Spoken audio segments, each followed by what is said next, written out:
lagi uptrend, yang lagi diakumulasi dan kelihatannya lagi dimainkan. Di setiap tahun, di setiap masa itu pasti ada masa-masa nggak jelas kayak sekarang. Kalau kata bahasanya Pak Bayu tuh masa-masa membagongkan. Ya sekarang ini, seperti sekarang stand way nggak jelas, bolak-balik nggak jelas kayak gitu. Nggak ada likuiditas, volume hilang. Itu tandanya pelaku market itu lagi wait and see, entah wait and see sampai kapan, nggak tahu apa yang di wait, nggak tahu apa yang di see, seperti itu. Nah, tetapi kalau untuk pergerakan indeks sendiri sampai 1 minggu ke depan itu akan mencoba untuk mengetes daerah sini 6312 sampai 6350 sebelum dia akan turun sedikit di area orange ini. Garis orange ini merupakan garis resist jauh-jauh hari sebelumnya nih, garis downtrend lainnya, baru dia akan ke atas benar-benar tipis range-nya. Kita cuma punya 63, dari 6.000 ke 63 itu cuma 5%. Oke. Nah, jadi kalau kita berpatokan pada indeks akan sangat susah. Mending kita berpatokan pada saham-saham, cari saham-saham saham-saham yang uptrend yang kira-kira bisa memberikan peluang cuan. Ini kalau untuk di saham. Nah, terus tadi ada pertanyaan, Pak, kalau kayak gitu skenario 5750, 5850 batal ya. Nah, jadi begini ceritanya. Saya pernah sampaikan juga hari Kamis kemarin di grup. Saya bilang, hari Rabu malam, saya sampaikan kalau hari Kamis, kalau besok tuh maksudnya hari Kamis karena saya sampaikan hari Rabu, dan Senin indeks turun dalam. Jadi pada itu tuh posisi hari Rabu kan indeks close di sini nih di 5986. Kalau indeks turun dalam sampai area 5750 atau 5850, ini kan area 5750, 5850 itu area sini. Area support bawah ini, ntar saya kasih garis. Nih, area gap ini.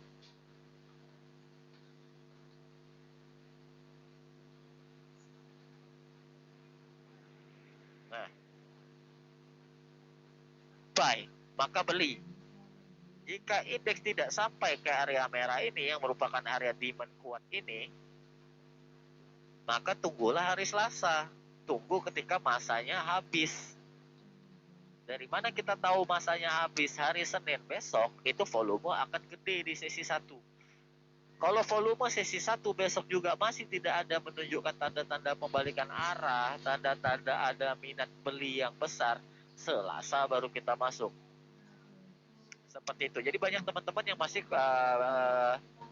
bingung gitu, Pak. Kalau kayak gitu udah kelar nih kayak gitu. Enggak ke 5750, enggak ke 5850. Nah, time-nya itu sekarang udah kelar. Time untuk turun, waktu untuk turun itu udah selesai. Oke, waktu bearish sudah selesai. Sekarang dikasih waktu naik. Di mana waktu pembalikan, waktu bullish kuat yang akan terjadi itu tanggal 8. Tanggal 7. Tanggal 7 itu hari Rabu. Tanggal 7 April dan 8 April, 7-8 ini bakal ada pembalikan arah yang kuat banget.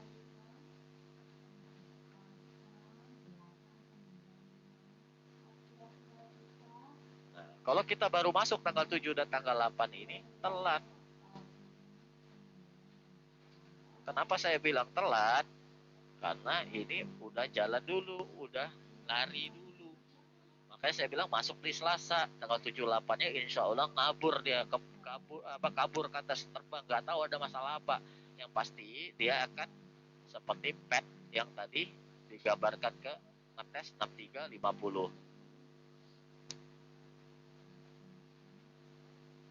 Pet yang digambarkan tadi ngetes ini. Ya mungkin koreksi ke sini sebelum lari lagi ke sini. Nah, sekarang apa yang harus dilakukan untuk rekan-rekan? Ya udahlah, peduli setan sama indeks, bahasa kasar ngomongnya kayak gitu. Kita peduli fokuskan di saham-saham kita aja, saham-saham yang lagi uptrend, yang lagi ada peluang cuan yang gede kayak gitu. Nah, sahamnya apa-apa aja. Nah, sekarang kita bahas bentar lagi. Nah, pertanyaan lagi, Pak, jadi swing low-nya udah kelar, Pak, ya? Kita tidak pernah tahu, Pak. ribu kita tidak pernah tahu ini sudah kelar atau enggak. Tetapi setidaknya kalau kita melihat chart, kalau kita yakin dengan teori, yakin dengan ilmu yang sudah ada kayak gitu, itu sudah selesai di hari Jumat. Mau pakai planetary, mau pakai time cycle, mau pakai hitungan apapun sudah selesai. Sudah selesai masalah pengaruh negatif bearishnya itu di hari Jumat kemarin. Nah, kalau ternyata masih turun juga sampai misalnya sampai yang nauzubillah min zalik, misalnya sampai 56 apa segala macam. Nah, itu adalah yang namanya noise. Nah, Wedegan juga berkata bahwa ya dia juga pernah cut loss 10% dari total dia trading. Dia juga pernah salah kayak gitu, apalagi juta kan. Apalagi juta prap kayak gitu. Siapa sih saya ini?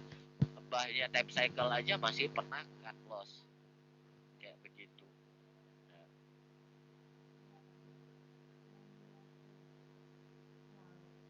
jadi memang yang kita nantikan adalah gerakan gede di tanggal 7 dan 8 di mana kita akan masuk di hari Selasa. Itu yang aman.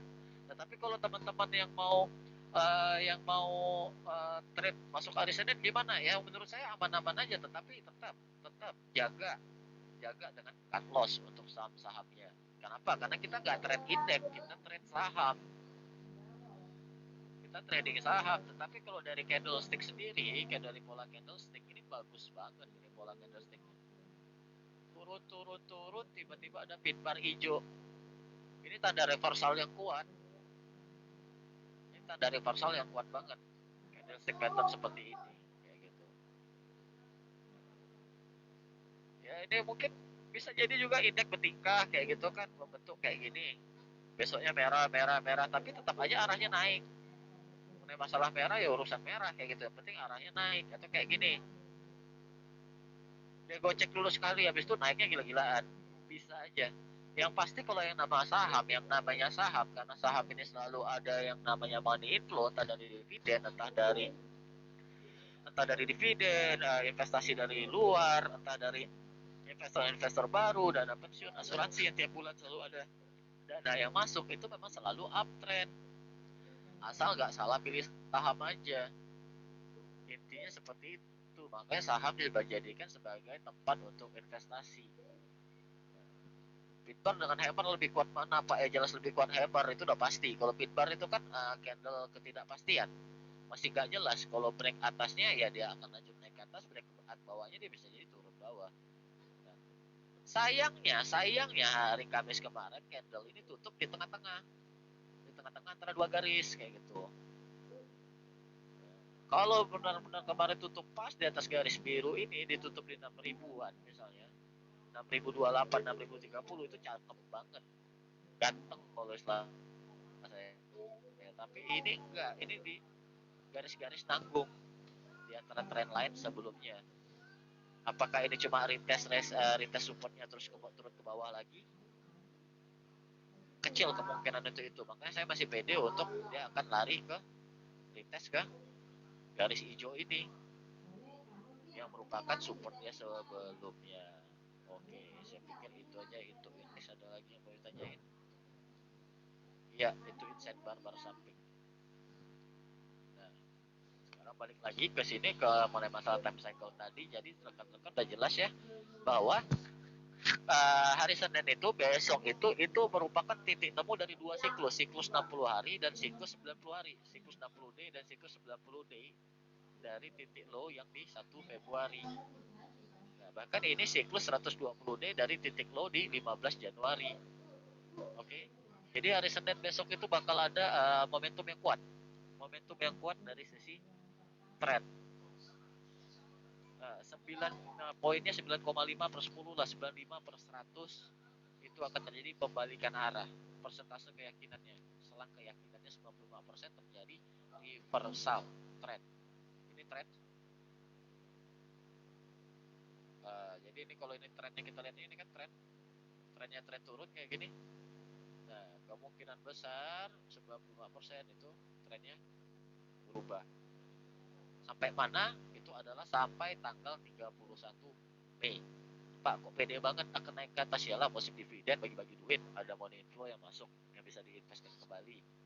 terus laporan keuangan ternyata juga baik-baik aja. Dan kalau rekan-rekan baca CNBC, Kontan apa segala macam berapa hari terakhir tiba-tiba berita bagus, Covid menurun lah di Indonesia, katanya laba keuangan perusahaan naik 28% lah, penjualan bagus lah. Entah kemana berita-berita buruk kemarin ketika indeks lagi turun-turunnya kan.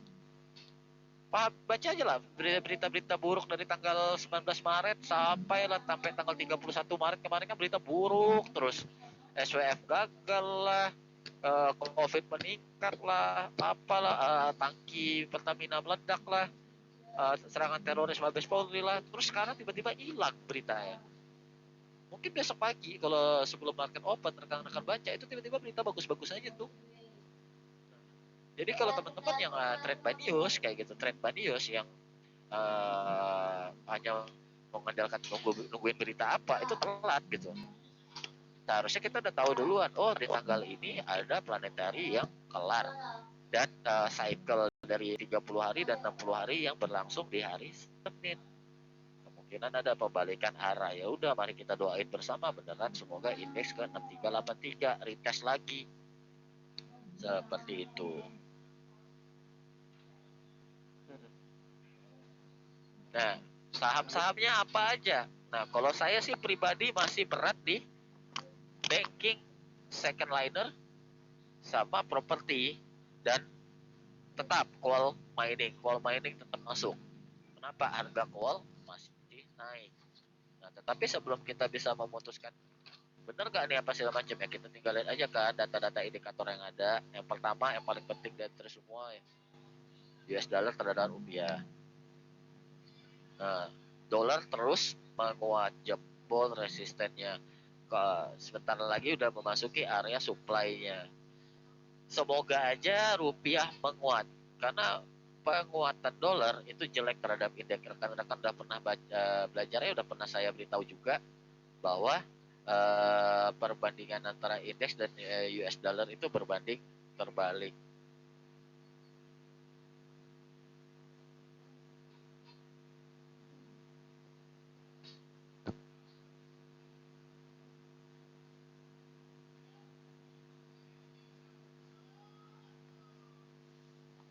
Tuh, tuh.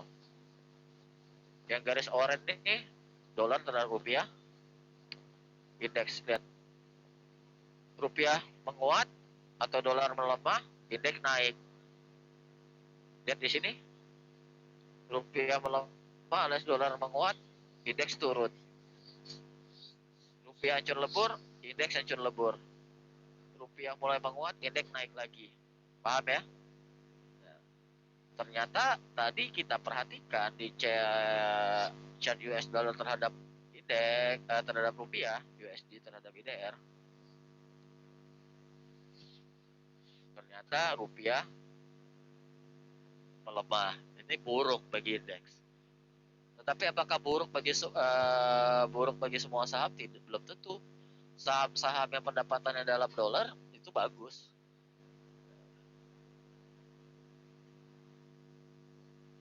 Semoga aja mantul. Ini kenapa pas? Karena ini lagi pas di supply area ini. Di supply area. Semoga aja mantul, rupiah menguat kembali dan membuat indeks kita bergairah lagi terbang ke atas, oke? Okay? Yang kedua, DJI, kita lihat Dow Jones. Dow Jones all time high lagi.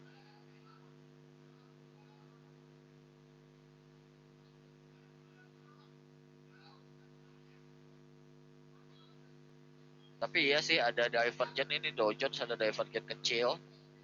Ada divergent kecil.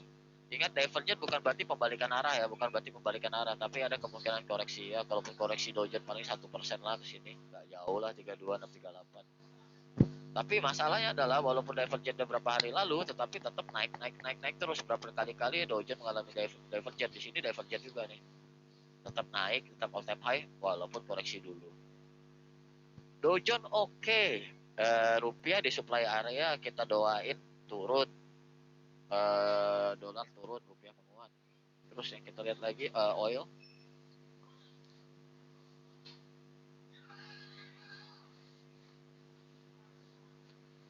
oil masih sideways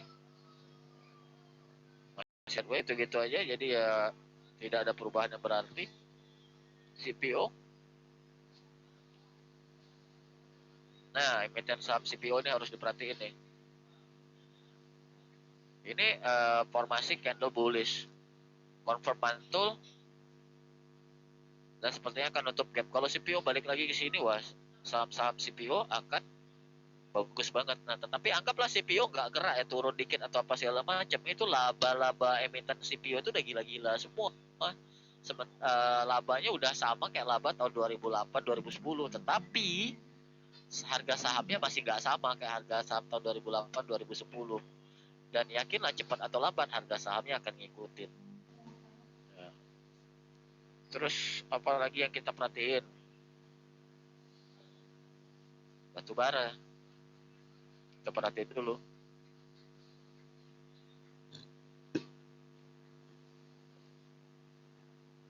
Batu bara plus 96,5. Alhamdulillah ada kabar baik, mantul dia, nggak jadi jebol 95 nya. Dan terakhir Bitco Metals, dan yang terakhir adalah logam-logam. Apa kabar logam-logam?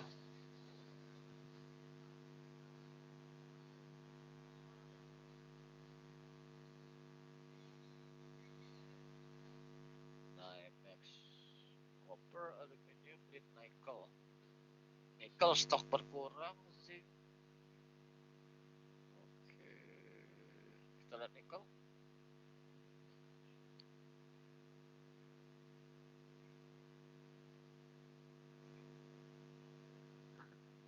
Nickel masih sideways gini-gini aja 30 hari terakhir. Tidak ada perubahan yang berarti. Bagaimana dengan copper? Copper turun, trend turun.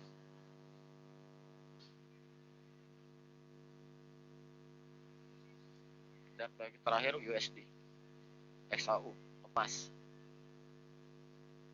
Nah, emas ada tanda kehidupan. Emas kelihatannya break resist dan akan coba rally lagi. Nah, emas naik, biasanya saham-saham perusahaan yang berhubungan sama emas ikutan naik. PSAB, MDKA, SQMI, Antam, itu DKFT, itu DKFT nikel ya, sorry. Antam, MDKA, PSAB, SQMI. CPO bagus, dan untuk CPO tadi kan kita tahu CPO lagi naik, dan saham-saham CPO itu yang paling bagus di antara semuanya saya lihat itu paling bagus chartnya SSMS. Nggak masuk dia ke area support kuatnya, di mana area aja mantul. SSMS ini kemarin di grup saya bilang di 965 itu jadikan sebagai titik cut loss. 965. Selama dia kuat dan mampu bertahan di 965, 1045 itu udah hampir pasti.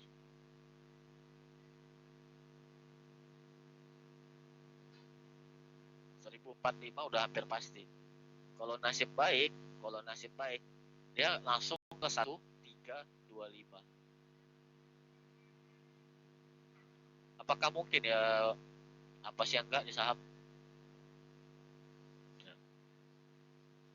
Jadi kalau dia tembus aja ini 1045, dia akan langsung lari ke sini. Itu hukumnya kalau kita berdasarkan hukum natural support and resistance by God. Apa itu panjang lebar, ntar saya jelasin.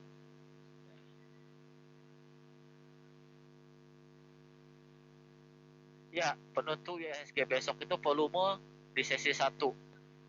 Kita harapkan 6T. Kayak gitu. Ada berita banjir Australia surut. Apakah efeknya koreksi pendek ke kual? Nggak segampang itu, Bapak. Nah, anggap aja lah supply dari Australia nambah kayak gitu. Tapi kan India udah buka lagi tuh.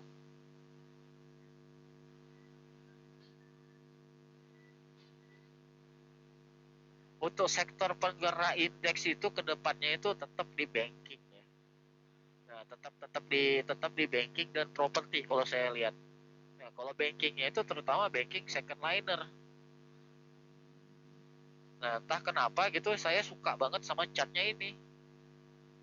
Walaupun saya nggak pernah beli perbankan ya, tetapi saya suka banget catnya ini. Ini pas di demand area dia mantul. Bang Niaga, dan tadi pagi saya nonton videonya Pak Frans dari Pak Frans itu grup belajar saham plus, silahkan rekan-rekan ikutin. Itu bagus banget, dia bahas tentang bandarmologi apa segala macam. Beliau juga ada buka workshop bandarmologi Pak Frans. Silakan kayak gitu. Saya udah kenal beliau cukup lama dan sangat kompeten lah, silakan. Beliau bilang ini lagi di akumulasinya gede gitu loh selama seminggu terakhir. Harga turun tapi akumulasi dan kelihatan mantul.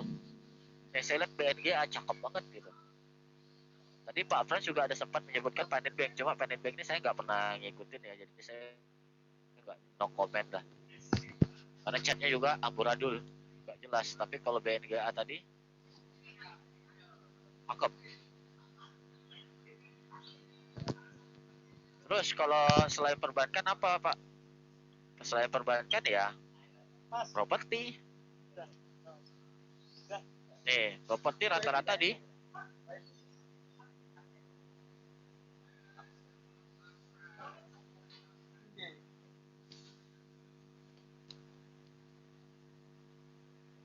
kalau properti itu rata-rata sudah hampir di area-area demand-nya.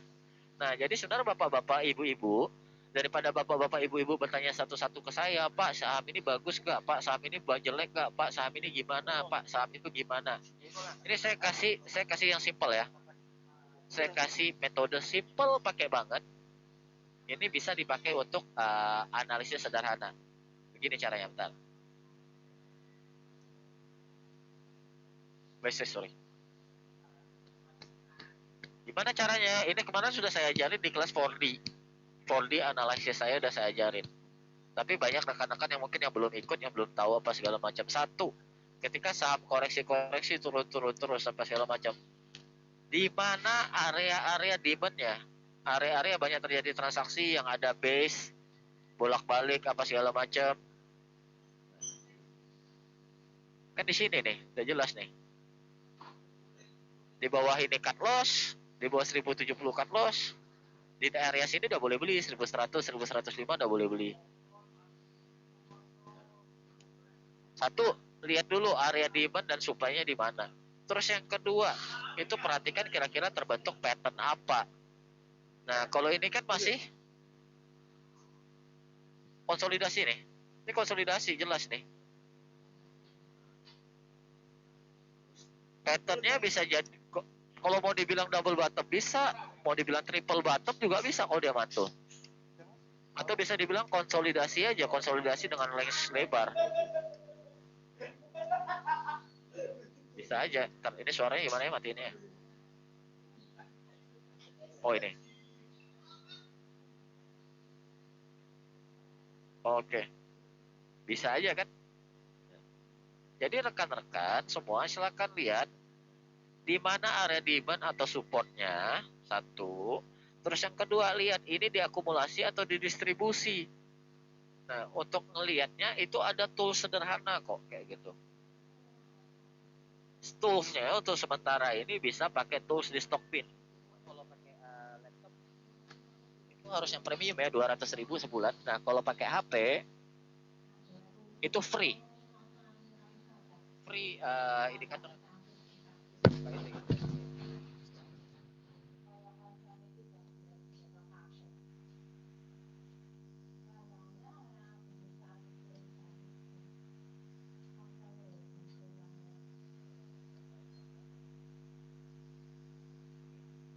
Jadi kalau di Stockbit ini, di Stockbit itu ada indikator bandar movement sama foreign flow.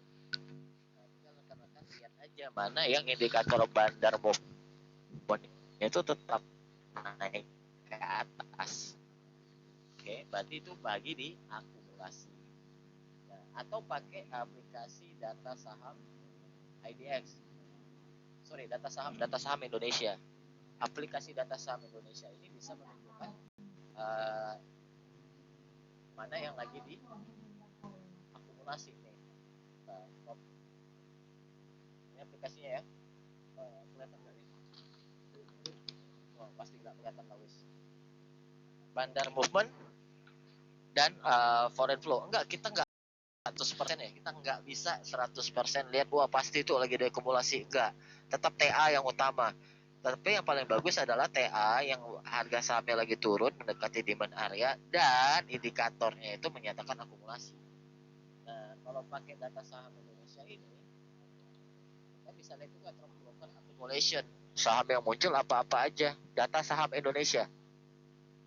Di Play Store ada. Ini yang lagi diakumulasi Telkom, Bank Mandiri, Bukopin, Java Compete, Merdeka Copper and Gold, Pabrik Kertas Ciwi Kimia, MD Pictures, Tower Bersama Infrastructure, Vale Indonesia, banyak banget nih. Hampir semua saham-saham blue chip, hampir semua loh ini kalau lihat di sini nih diakumulasi. Artinya apa? Nah, artinya kayaknya memang si bener-bener udah tahu nih, mungkin mau dibalikin nih gitu kan indeks apa, jadi blue chip diangkat gitu. Nah, yang paling besar akumulasinya untuk sementara ini adalah di Telkom dan Bank Mandiri. Secara bandarmologi, bisa mungkin teman-teman lihat bandarmologinya hijau semua tuh, hijau semua Telkom. Nanti dia akumulasi kuat. Nah benar, Stockbit bisa digunakan buat screener bandar untuk dan foreign flow awal. Untuk memastikannya buka lagi di aplikasi online trading masing-masing rekan-rekan. Nah kalau data saham Indonesia ini free. Kalau cuma untuk melihat bandarmologinya free, tetapi untuk melihat nilai kekuatannya, melihat grafik bandarmologinya ini harus bayar. Kalau gratisan kayak punya saya tulisannya premium member. Nah, tapi kalau bayar rekan-rekan dikasih sebuah grafik di mana kapan bandarnya ngangkat, kapan bandarnya biasa diam-diam aja, kapan bandarnya buang dan segala macam. Pak yang diakumulasi itu time frame-nya berapa hari? Bisa Bapak atur sendiri ya time frame-nya kalau pakai aplikasi data saham Indonesia. Jadi gini Bapak-bapak Ibu-ibu, bukannya saya pemalas, kagak, cuma memang saham ini kan total emiten ada 800 lebih. Kalau kita bahas satu-satu sampai jontor bibir saya juga nggak kelar kayak gitu. Maka ya ditambah lagi yang kedua, saya nggak suka ya. Saya sebenarnya ragu gitu. Kan ragu ya, takut gitu loh. Takut kalau misalnya saya bilang, Pak saham ini gimana, cut loss aja kayak gitu. Orangnya cut loss ternyata sahamnya terbang kayak gitu. Kan pernah kejadian kayak gitu. Saya nggak enakan gitu. Walaupun orangnya nggak masalah sama saya, tapi hati kecil saya tuh saya nggak suka membuat orang lain tuh sedih gitu. Nah, makanya saya lebih suka bagiin ilmu. Ini loh ilmunya. Loh, rekan-rekan mau nanya apa, monggo, mana loh. Nih saya bagiin ilmu kayak gitu. Ini cara analisanya sederhana.